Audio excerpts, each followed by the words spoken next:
dito naman sa hole number 3 guys, mga ceramics. Ayan.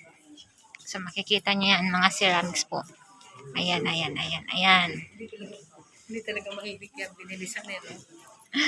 Oo. Sa mabilis lang. Hindi pa ako mahilig din sa mga ceramics na to. Pero ang ganda. Ang ganda po. Ito may nabasag. Pero iningat-ingatan pa rin nila. Porcelain. So, ilang taon na ito?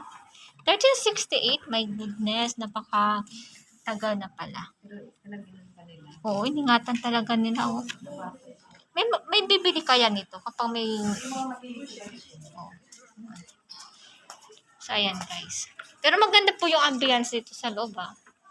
Relax pa rin lang. Oo.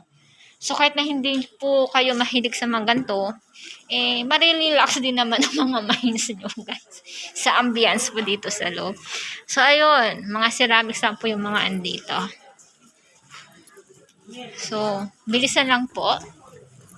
Binibilisan lang po namin, guys. So, hole number 3 ito. Dami pa. O, yan.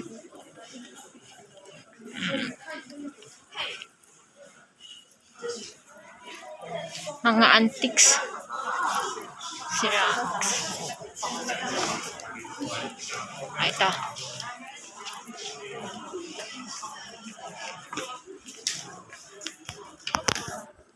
So, ayun na po guys, lahat yun. So, dito na po kami sa exit at papunta na po ulit ng hole number 4. So, tignan po ulit namin kung ano po nandoon. So,